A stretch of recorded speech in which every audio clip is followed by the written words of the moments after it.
Hello everyone. So I'm Jordan Parsons and I'm based at the Bristol Medical School in the UK. Today I'm going to talk a little bit about some work that I've been doing on obligations to inform in the realm of direct consumer genetic testing.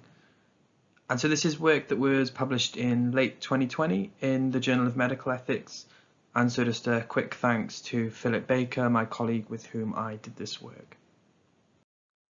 So just a brief overview then of what I'm going to cover today.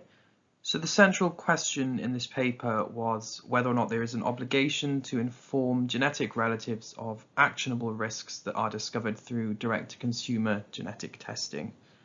So today I'm going to demonstrate then why we think the answer to this question is yes, and how we think that this should play out in practice. And so I'll propose our system of preemptive consent, which is then followed by the sharing of information in a maximally identified form and through a stepwise communication of risk process. So just to quickly set up the topic and some parameters of what we're talking about.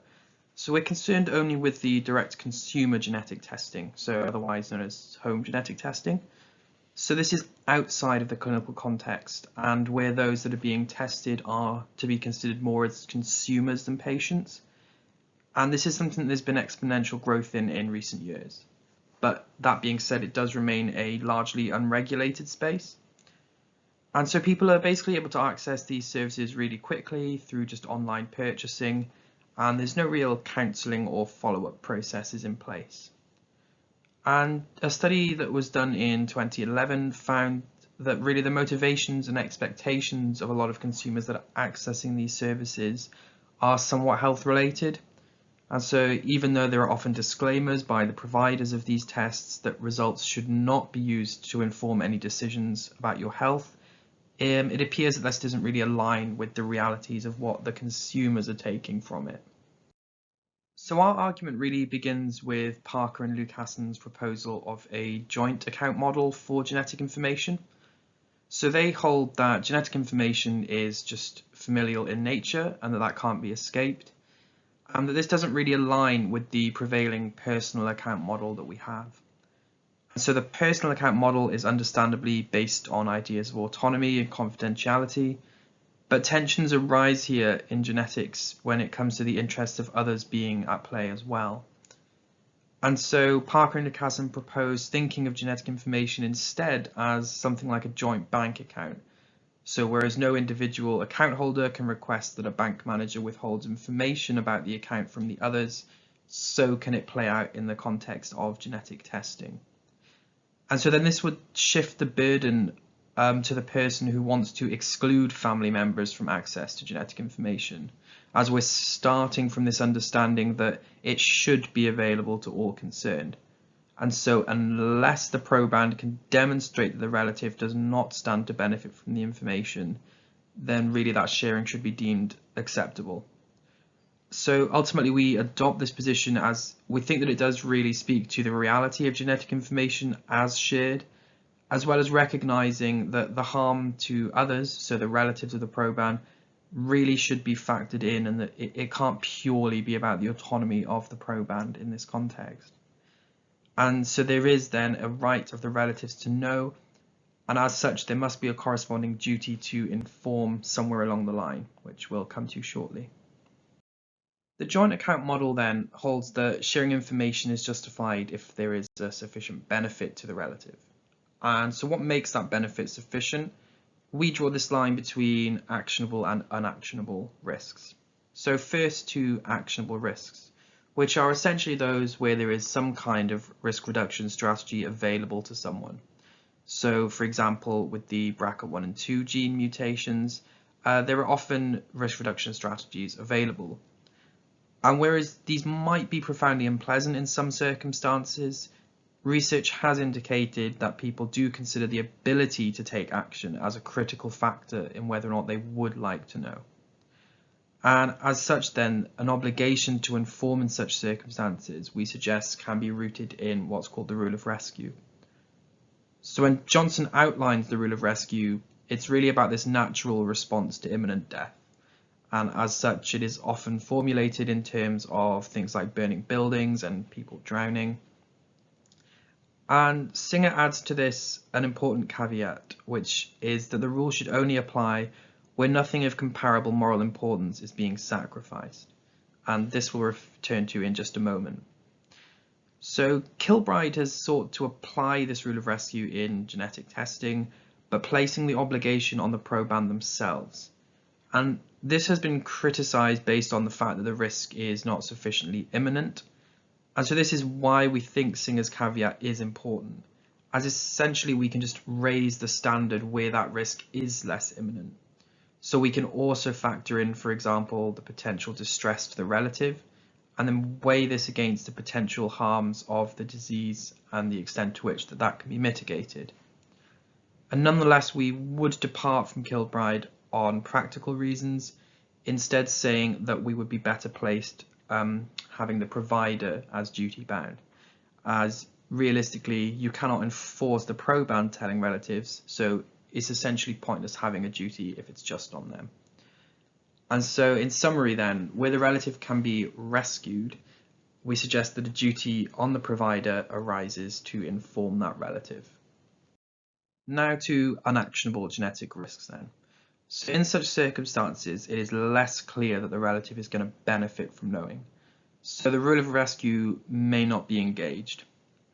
Of course, the reality is that some would still want to know. So we know that often people who are motivated to access direct-to-consumer genetic testing are doing so because they really just want to know everything that they can about their health. And so even though they haven't accessed the tests, that might apply to the relatives too. But here we'll return to Singer's idea of comparable moral importance and bring into the fore the idea of non-maleficence. And so where the benefits are unclear in informing the relative, but there remains this possibility of distress to them, potentially even damage to family relations, we suggest that something of comparable moral importance is being compromised here. And as such, this duty coming from the rule of rescue cannot be said to arise. And so if only when something is actionable does this arise, the question I suppose remains as to what exactly actionable is in terms of how we can quantify that in establishing whether the provider has this duty. So this needs to, we suggest, account both for the severity of the disease in question as well as the relative risk reduction that is achievable. And essentially this can sort of be combined to create some sort of condition-specific score, and then a provider is only really required to inform the relative where that score is passing a certain threshold. So I won't dwell on any attempt at calculations here, as this is obviously something that would vary hugely across jurisdictions and would have to be figured out by the appropriate people. But we just present this as at least a potential way of trying to distinguish between the two in practice. If the decision is then made that information is to be shared with the relative, an inevitable question is arising as to whether this is a breach of confidentiality, if the proband is there opposing the sharing of that information. This becomes particularly problematic if this question does not actually come up until the test results are in. And as such, we suggest that some model of preemptive consent would actually help avoid these problems. So essentially, we could make a situation whereby testing is contingent on the consumer consenting not only to the testing, but to the possible eventualities, so they can be made aware of the information that would be shared, who it will be shared with, when that would happen, and how that would take place. And then it will be required for the consumer to consent to this before any testing can take place. Now, arguably, this will appear at odds with our common understandings of consent as something that can be revoked at any time. But we do suggest that this is something that really should have limits and arguably has a precedent in research. So there is generally a point in the research process where participants can no longer withdraw their consent to the use of collected data because it's simply not possible. And we think that this can mirror quite nicely in the context of this direct-to-consumer genetic testing, particularly given the de-identification of information that I will come to shortly. And we especially think that this is appropriate given the balance of benefits and harms that I earlier mentioned. So where we allow consent to be revoked in a clinical setting, the impact is ordinarily only on that individual, but in this context, others are affected by it. Even with this preemptive consent in place, it is obviously important that information sharing is done appropriately. And we suggest that this can at least begin with maximal de-identification of that data. And so where the proband is opposed to the sharing at the time, it acts as a sort of quasi-protection of their autonomy. And so this requires the distinguishing between the familial and the individual information, with only the former being shared. And so no explicit information about the proband should be provided. Reasonable efforts should be made to ensure that it is not clearly discoverable to the relative. There are, of course, some issues here, particularly in that in a smaller family, perhaps it might be far easier for the relative to figure out who it is that must have been tested. But this is simply something that the preemptive consent process can make clear to the proband. So they are accepting the risk that their family could discover who they are, even though their name isn't shared. Someone might also raise the objection of this whole damage to the relationship between the proband and the provider. But because this is direct-to-consumer genetic testing, this is more a matter of consumer distrust rather than distrust in the health profession itself. So we don't consider it to be problematic. So as much as I've talked about this right to the relative to having this information, there is also this recognizable right of the relative not to know this information.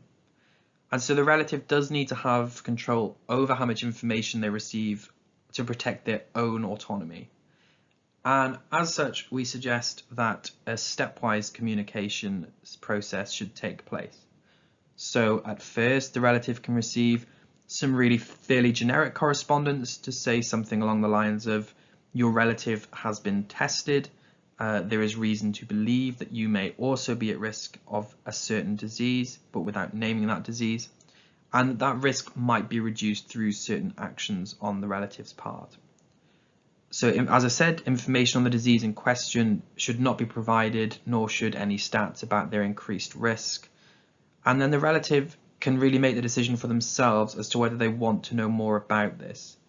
So they can either just find out about their risk themselves, particularly relative to the population, or they might want more detailed information about what they might do to mitigate that risk, which would obviously include themselves getting tested to confirm things. And then equally, if they simply don't want to know, they can disregard that letter entirely. This obviously would require having the contact information of these relatives. And as such, we suggest that in that preemptive consent process that I've already outlined, this can be captured almost like contact tracing, which we suggest should go as far as first degree relatives, essentially to avoid being unrealistically cumbersome to people. There is obviously a risk that this information could be falsified. It's also possible that estranged families simply will never find out these things.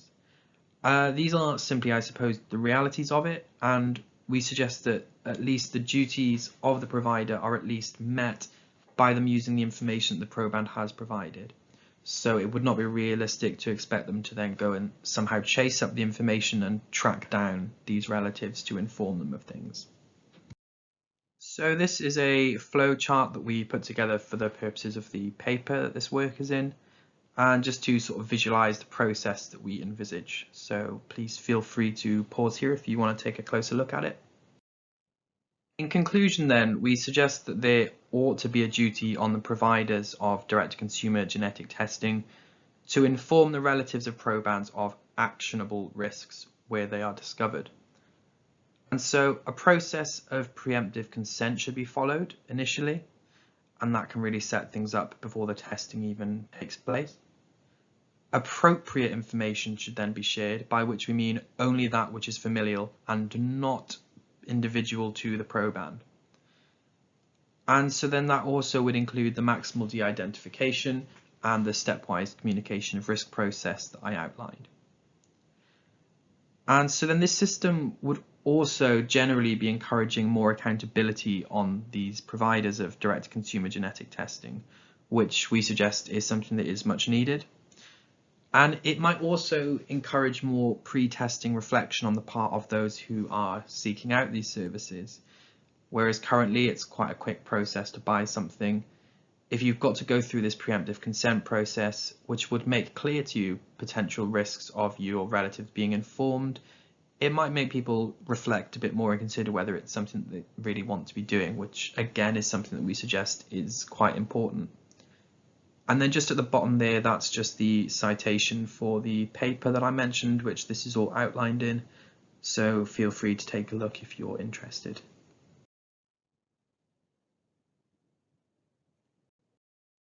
So thank you for listening, and I look forward to discussion and meeting you all at the workshop.